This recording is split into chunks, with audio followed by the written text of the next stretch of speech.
끝까지 놓지 아니하는 언약 이행이라는 제하에서 오늘 말씀을 함께 나누도록 하겠습니다. 우리가 길게 읽어내려간 오늘 본문 말씀은 두 파트로 우리가 나누어서 생각해야 합니다. 10절부터 16절까지는 솔로몬에서 시드기야까지의 족보입니다. 그러니까 다윗의 왕위를 이어서 계속해서 그 계보가 이어져 내려오는데 바벨론 포로 생활 이전까지의 그 기록을 거기다가 적어 놓았다고 하면 17절부터 마지막 절까지는 여호야긴의 후손들에 대해서 기록하고 있는데 이것은 유다 왕국 멸망 이후에 다윗의 가문 족보를 추적하고 있다라고 생각해 보면 될 수 있습니다. 자, 오늘 본문 속에 이렇게 드러난 다윗 왕가의 그 족보를 통해서 우리에게 던지는 교훈이 몇 가지 있습니다. 첫째는 유다 왕국을 다스리던 20명의 그 왕들이 이제 등장하고 있는데 비교적 하나님 보시기에 선했다라고 그렇게 얘기할 수 있는 왕들이 한 7명 정도 됩니다. 아사 왕, 여호사밧 왕, 요아스 왕, 아마샤 왕, 요담 왕, 히스기야 왕, 요시야 왕, 그리고 나머지 13명은 악한 왕으로 이렇게 분류가 됩니다. 여기서 우리도 하나 깊이 생각해야 될 것은 아무리 언약을 받은 유다 왕국이라고 할지라도 이 죄에 물들어 버리면 어쩔 수 없이 멸망할 수밖에 없는 거구나 라고 하는 이 사실을 우리가 꼭 명심해야 되는 거예요. 내가 예수 믿고 구원받아서 나는 천국 가는 게 분명한 사람도 이 세상 살아가는 동안에 죄를 짓고 살아가는 동안에는 그 죄에 대한 대가를 반드시 치른다라고 하는 이 사실을 우리는 명심해야 할 것입니다. 아하시아와 요아스 사이를 통치하던 그 아달랴라고 하는 여왕이 잠시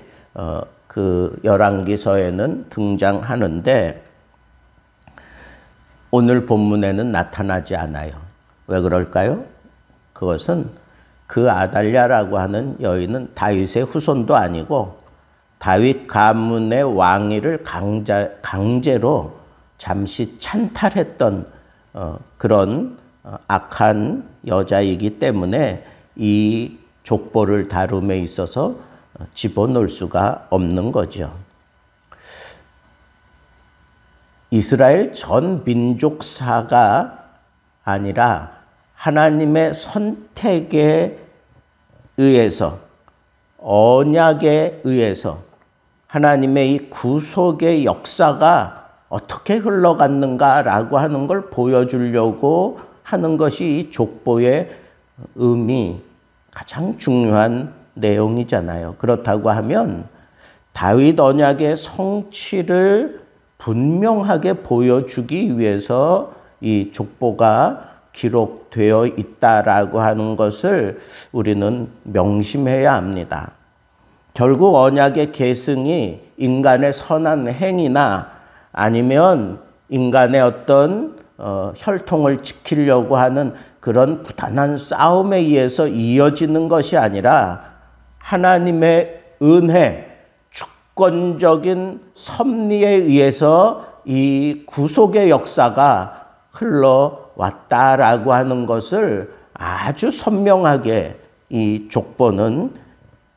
기록하고 또 담고 있는 것을 우리는 이 다윗의 왕가를 이렇게 살펴보면서도 또 우리 가슴에 새길 수밖에 없다는 겁니다. 북이스라엘은 왕조가 9번이나 바뀝니다. 9번이나. 그러나 다윗의 직계 후손으로 이 유다 왕국이 변하지 않고 왕조가 변하지 않고 계속 흘러갈 수 있었다는 것은 이건 하나님의 적극적인 개입과 도우심과 섭리하심과 인도해 주심이 아니고는 되지 않는다라고 하는 거예요. 사무엘하 7장에 나타난 그 말씀 그대로 7장 16절에 있는 말씀 그대로 하나님이 이 다윗 왕가에 대해서 다윗에게 대해서 이 다윗을 통한 그 하나님의 나라에 대해서 분명하게 약속하신 그 약속 때문에 결국은 하나님께서 이스라엘을 이렇게 9번이나 왕조가 바뀌도록 그냥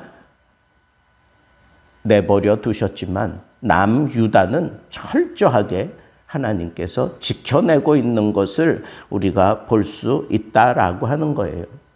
그래서 비록 인간들이 죄를 저질러서 멸망당하지만 하나님께서는 멸망 이후에도 왕국은 망했지만 그 왕가, 그 족속은 유다 족속, 선민 하나님께서 끝까지 붙들고 있는 것이 이제 유다 왕국 멸망 이후에 하나님께서 계속해서 섭리하고 계신 것을 그 이후에 여호야긴의 후손들을 통해서 우리에게 아주 강하게 이렇게 어필하고 있습니다.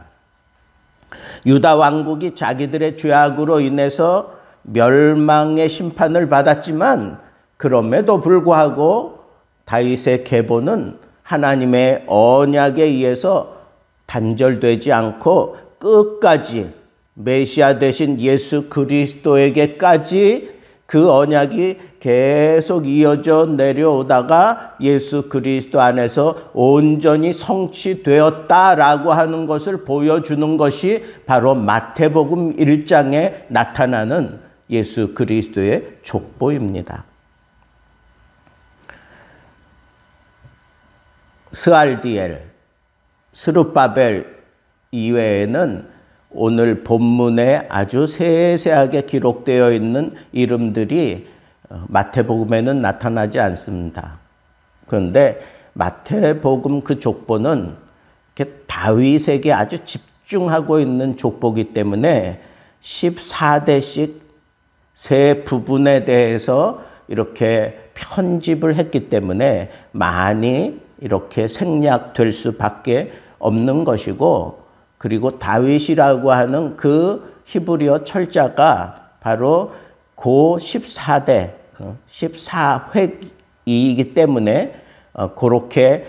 편집해서 그렇게 14대에 걸맞는 사람들로 그렇게 편집해 가면서 이렇게 다윗에게까지 그리고 또 예수 그리스도에게까지 이 족보를 아주 심플하게 그렇게 정리한 것이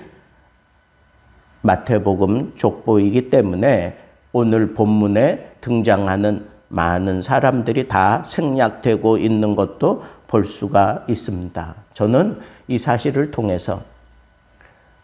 이 아무리 중요한 유다 족보라고 할지라도 예수 그리스도를 드러내는 데 있어서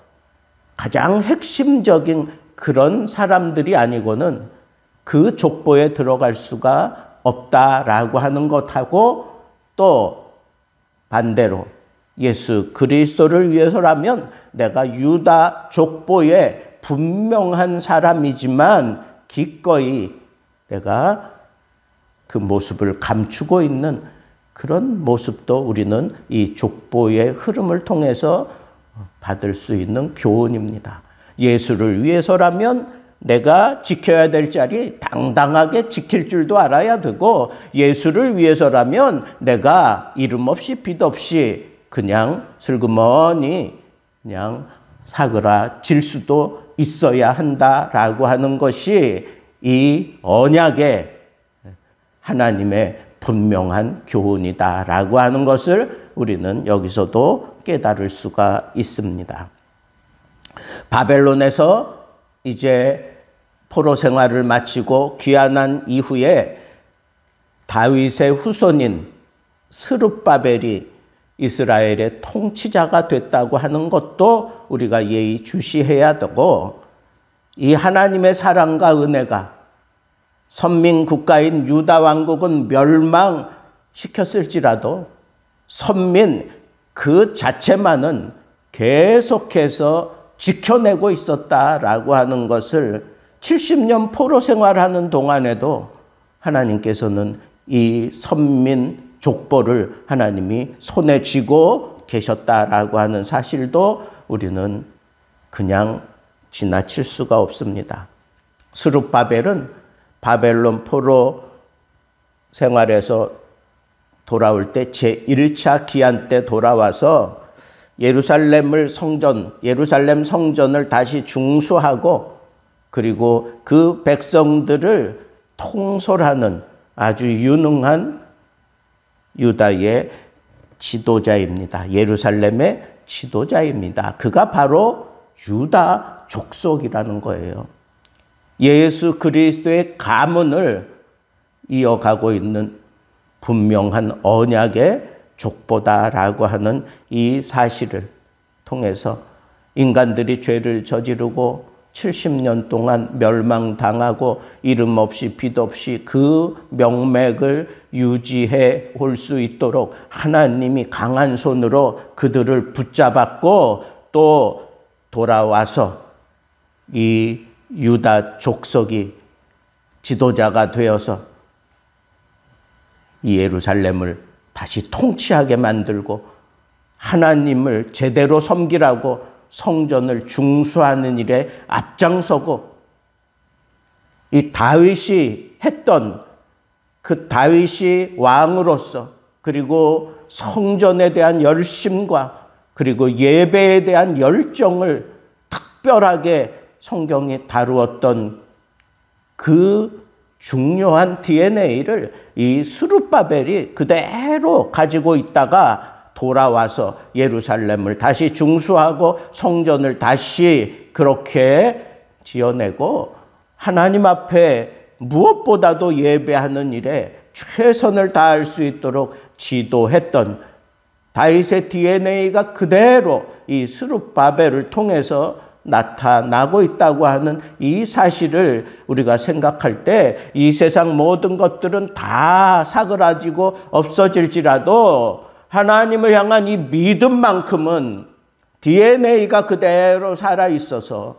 하나님이 다시 그들을 어루만져 주시고 회복시켜 주실 때에 그것이 자연스럽게 드러나서 이 언약을 지켜갈 수 있도록 하나님께서 그 언약을 실행하시는 데 있어서 한 번도 손을 놓지 아니하고 끝까지 붙잡고 계셨다라고 하는 이 사실을 통해서 내 주와 맺은 언약은 영불변하시니 그 나라 가기까지는 우리 이 찬양하잖아요. 영불변한 그 언약, 하나님의 그 언약 때문에 오늘 우리가 이 세상을 살면서 천국을 바라보며 이 세상의 이 시름도 우리가 넘어설 수 있고 소망을 가지고 이 절망의 세대에 예수 그리스도로 말미암아 빛을 증거할 수 있는 그런 하나님의 사람으로 살게 된다고 하는 이 사실을 꼭 마음에 명심하시고 오늘도 이 다윗 왕가를 통해서 멸망했다가 다시 회복될 때까지 하나님은 언약대로 한 번도 놓지 않고 끝까지 지키시다가 다시 예루살렘에서 성전에서 이 백성들을 붙잡고 이 백성들의 찬양과 경배를 받아내고야 마시는 이 집요하신 하나님, 이 열정이 대단하신 하나님, 한 번도 나를 실망시키지 아니하시고 나를 붙들고 계시는 이 하나님으로 여러분들이 이 하루를 승리하시고 내 남은 인생 승리할 수밖에 없는 그런 삶이 내게 남아있다고 하는 이 믿음을 가지고 하나님 앞에서 그리고 이 성전에서 마음껏 하나님께 찬양과 경배하며 승리하는 삶을 살게 되기를 우리 주님의 이름으로 축복합니다.